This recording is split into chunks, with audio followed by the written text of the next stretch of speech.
Hi friends, welcome to Kavya Nayana cooking channel. ನಾನು ಸುಷ್ಮಾ. ಬನ್ನಿ, ನಾಗರ ಪಂಚಮಿ ಹಬ್ಬದ ಸ್ಪೆಷಲ್ ಆಗಿ ನಾನು ಬೇಸನ್ ಲಾಡು ಯಾವ ಥರ ಮಾಡೋದು ಅಂತ ತುಂಬ ಸುಲಭವಾಗಿ ನಾನು ತೋರಿಸ್ಕೊಡ್ತೀನಿ. ಬರೀ 5 ನಿಮಿಷದಲ್ಲಿ ನೀವು ಈ ಬೇಸನ್ ಲಾಡುನ ಮಾಡ್ಕೋಬೋದು. ತುಂಬ ಚೆನ್ನಾಗಿರುತ್ತೆ, ತುಂಬ ಈಸಿಯಾಗಿ ನೀವು ಕೂಡ ಮಾಡ್ಕೊಳ್ಳಿ. ಹಾಗೆ ಚಾನಲ್ನ ಸಪೋರ್ಟ್ ಮಾಡಿ ಸಬ್ಸ್ಕ್ರೈಬ್ ಮಾಡ್ಕೊಳ್ಳಿ ಫ್ರೆಂಡ್ಸ್.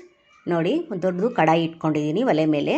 ಹಾಗೆ ಅರ್ಧ ಕಪ್ಪಷ್ಟು ತುಪ್ಪನ ಹಾಕೋತಾ ಇದ್ದೀನಿ. ಇಲ್ಲಿ 2 ಕಪ್ಪಷ್ಟು ನಾನು ಕಡಲೆ ಹಿಟ್ಟನ್ನು ಸೇರಿಸ್ತಾ ಇದ್ದೀನಿ. ನಾನು ಮುಂಚೆನೇ ಕಡಲೆಬೇಳೆನ ಹುರಿದು ಮಿಕ್ಸಿ ಜಾರ್ಗೆ ಹಾಕ್ಕೊಂಡು ಪುಡಿ ಮಾಡಿ ಬೇಸನ್ ಲಾಡುನ ಮಾಡಿ ತೋರಿಸ್ತಾ ಇದ್ದೀನಿ. ನೀವು ಅಂಗಡಿಯಲ್ಲಿ ತಂದಿರೋ ಹಿಟ್ಟನ್ನಾದ್ರೂ ಈ ಥರ ಮಾಡ್ಕೋಬೋದು ಫ್ರೆಂಡ್ಸ್, ತುಂಬ ಚೆನ್ನಾಗಿರುತ್ತೆ. ನೋಡಿ, 2 ಕಪ್ಪು ಕಡಲೆ ಹಿಟ್ಟಿಗೆ ಅರ್ಧ ಕಪ್ಪಷ್ಟು ಸಣ್ಣ ರವೆ ಹಾಕೋತಾ ಇದ್ದೀನಿ. ಉಪ್ಪಿಟ್ಟು ರವೆ ಬರುತ್ತಲ್ಲ, ಆ ರವೆನ ನಾನಿಲ್ಲಿ ಸೇರಿಸ್ಕೊತಾ ಇದ್ದೀನಿ. ಚೆನ್ನಾಗಿ ಫ್ರೈ ಮಾಡ್ಕೋಬೇಕು, ಕಲರ್ ಚೇಂಜ್ ಆಗಬೇಕು, ಅಲ್ಲಿವರೆಗೂ ನಾವು ಫ್ರೈ ಮಾಡ್ಕೋತಾನೆ ಇರಬೇಕು. ಕೈ ಬಿಡ್ದಂಗೆ ಲೋ ಫ್ಲೇಮಲ್ಲೇ ನೋಡಿ ಈ ಥರ ಮಿಕ್ಸ್ ಮಾಡ್ತಾ ತೆಳುವಾಗಿಬಿಡುತ್ತೆ ಹಿಟ್ಟು. ಪರವಾಗಿಲ್ಲ, ಎಷ್ಟು ಹುರಿತೀವೋ ಅಷ್ಟು ಘಮ ಚೆನ್ನಾಗಿ ಬರುತ್ತೆ. ನೋಡಿ, ಸೇಮ್ ಬೇಕ್ರಿಯಲ್ಲಿ ಸಿಗೋ ಥರನೇ ಬೇಸನ್ ಲಾಡು ನಮಗೆ ಇಲ್ಲಿ ರೆಡಿ ಆಗುತ್ತೆ. ನೀವು ಒಂದು ಸತಿ ಟ್ರೈ ಮಾಡಿ ಯಾವ ಥರ ಬಂತು ಅಂತ ಕಮೆಂಟಲ್ಲಿ ತಿಳಿಸಿ ಫ್ರೆಂಡ್ಸ್. ನೋಡಿ, ಇವಾಗ ಚೆನ್ನಾಗಿ ಮಿಕ್ಸ್ ಮಾಡ್ತಾನೇ ಇದ್ದೀನಿ. ಒಂದು 5 ನಿಮಿಷ ಆಯ್ತು. ಈಗ ನಾನು ಮಿಕ್ಸ್ ಮಾಡ್ತಾಯಿದ್ದೀನಿ. ಒಂದು 10 ನಿಮಿಷಗಳ ಕಾಲ ನಾವು ಫ್ರೈ ಮಾಡ್ತಾನೇ ಇರಬೇಕು. ನೋಡಿ, ಹಾಗೆ ನಮ್ಮ ಚಾನಲ್ನ ಇನ್ನೂ ಯಾರೂ ಸಬ್ಸ್ಕ್ರೈಬ್ ಮಾಡ್ಕೊಂಡಿಲ್ಲ, ಪ್ಲೀಸ್ ಹೋಗಿ ಸಬ್ಸ್ಕ್ರೈಬ್ ಮಾಡ್ಕೊಳ್ಳಿ. ಬೆಲ್ ಐಕನ್ನ ಪ್ರೆಸ್ ಮಾಡಿ ಆಲ್ ಅನ್ನೋ ನೋಟಿಫಿಕೇಷನ್ನ ಸೆಲೆಕ್ಟ್ ಮಾಡಿಕೊಂಡ್ರೆ ನಾವು ಹಾಕೋ ವಿಡಿಯೋ ಎಲ್ಲ ಮೊದಲು ನಿಮಗೆ ಬರ್ತದೆ ಫ್ರೆಂಡ್ಸ್.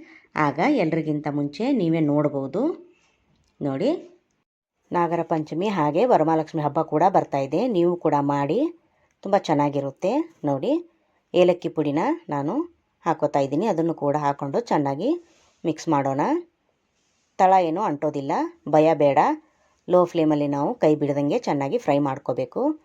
ಫ್ರೈ ಮಾಡ್ತಾ ಘಮ ನೋಡಿ ಎಷ್ಟು ಚೆನ್ನಾಗಿ ಬರುತ್ತೆ. ನೋಡಿ, ಈಗ ಹುರಿತಾ ನೋಡಿ ಎಷ್ಟು ಉದ್ರಾಗಿ ಬಂದಿದೆ ಅಂತ. ಈ ಟೈಮಲ್ಲಿ ಒಲೆನ ಆಫ್ ಮಾಡಿಕೊಂಡು ಒಂದು ಪರಾತಿಗೆ ನಾವು ಹಾಕ್ಕೊಳ್ಳೋಣ. ಇದಕ್ಕಿಂತ ಮುಂಚೆ ಕೂಡ ನಾನು ಬೇಸನ್ ಲಾಡುನ ನಮ್ಮ ಚಾನಲಲ್ಲಿ ವಿಡಿಯೋ ಮಾಡಿ ಹಾಕಿದ್ದೀನಿ, ಅದನ್ನು ಕೂಡ ಚೆಕ್ ಮಾಡ್ಬೋದು. ನಿಮಗೆ ಯಾವುದು ಈಜಿ ಅನಿಸುತ್ತೋ ಆ ಥರ ನೀವು ಮಾಡ್ಕೊಳ್ಳಿ ಫ್ರೆಂಡ್ಸ್. ನೋಡಿ, ಹಾಗೆ ನಿಮ್ಮ ಫ್ರೆಂಡ್ಸ್ ಫ್ಯಾಮಿಲಿಗೂ ಕೂಡ ಶೇರ್ ಮಾಡಿ. ನೋಡಿ, ಇದೊಂದು 2 ನಿಮಿಷ ನಾವು ಆರೋದಕ್ಕೆ ಬಿಡೋಣ. ಸ್ವಲ್ಪ ಅಗಲ ಮಾಡ್ಕೋಬೇಕು. ಹಾಗೆ ನಾವು ಮನೆಯಲ್ಲೇ ಇರೋ ಸಾಮಗ್ರಿಗಳನ್ನು ಬಳಸಿ ಸಿಂಪಲ್ಲಾಗಿ ಅಡುಗೆಗಳನ್ನು ಯಾವ ಥರ ಮಾಡೋದು ಅಂತ ನಮ್ಮ ಚಾನಲಲ್ಲಿ ಮಾಡಿ ತೋರಿಸ್ತಾ ಇರ್ತೀನಿ. ಹಾಗಾಗಿ ನಮ್ಮ ಚಾನಲ್ನ ಪ್ಲೀಸ್ ಸಬ್ಸ್ಕ್ರೈಬ್ ಮಾಡ್ಕೊಂಡು ಸಪೋರ್ಟ್ ಮಾಡಿ ಫ್ರೆಂಡ್ಸ್. ನೋಡಿ, ಇವಾಗ ತಣ್ಣಗೆ ಆಗಿದೆ ಹಿಟ್ಟು. ಈಗ ನಾನು 1 ಕಪ್ಪಷ್ಟು ಸಕ್ಕರೆ ಪುಡಿನ ಮಾಡ್ಕೊಂಡಿದ್ದೀನಿ, ಅದನ್ನು ಹಾಕೋತಾ ಇದ್ದೀನಿ. ಹಾಕ್ಕೊಂಡು ಚೆನ್ನಾಗಿ ಮಿಕ್ಸ್ ಮಾಡ್ಕೋಬೇಕು. ನೋಡಿ, ಅಂಗೈಯಲ್ಲಿ ನಾವು ತಿಕ್ಕಿ ಹದನ ಮಾಡ್ಕೋಬೇಕಾಗುತ್ತೆ ಫ್ರೆಂಡ್ಸ್. ನೋಡಿ, ನೀವು ಬೆಲ್ಲ ಕೂಡ ಹಾಕೋಬೋದು. ನೋಡಿ, ಈ ಥರ ಚೆನ್ನಾಗಿ ಮಿಕ್ಸ್ ಮಾಡ್ಕೊಳ್ಳೋಣ. ಅಂಗೈಯಲ್ಲಿ ನೋಡಿ ಈ ಥರ ತಿಕ್ಕಿ ಲಾಡುನ ಕಟ್ಕೋಬೇಕು. ತುಂಬ ಚೆನ್ನಾಗಿ ಬರುತ್ತೆ. ನೋಡಿ, ನೀವು ಬೂರ ಸಕ್ಕರೆ ಇದ್ದರೆ ಅದರಲ್ಲೂ ಕೂಡ ಮಾಡ್ಕೋಬೋದು ಬೇಸನ್ ಲಾಡುನ. ಇಲ್ಲ, ಈ ಥರ ಸಕ್ಕರೆ ಪುಡಿ ಮಾಡಿ ಈ ಥರ ಕೂಡ ಮಾಡ್ಕೋಬೋದು. ನೋಡಿ, ಒಣ ದ್ರಾಕ್ಷಿ ಇಟ್ಟು ನಾನು ಲಾಡುನ ಕಟ್ತಾಯಿದ್ದೀನಿ. ನೋಡೋದಕ್ಕೆ ಕೂಡ ತುಂಬ ಲುಕ್ಕಾಗಿರುತ್ತೆ, ಹಾಗೆ ರುಚಿ ಕೂಡ ಅಷ್ಟೇ ಚೆನ್ನಾಗಿರುತ್ತೆ ಫ್ರೆಂಡ್ಸ್. ನೋಡಿ ಯಾವ ಥರ ಬಂದಿದೆ ಅಂತ ನೀವೇ ನೋಡ್ತಾ ಇದ್ದೀರಲ್ವಾ.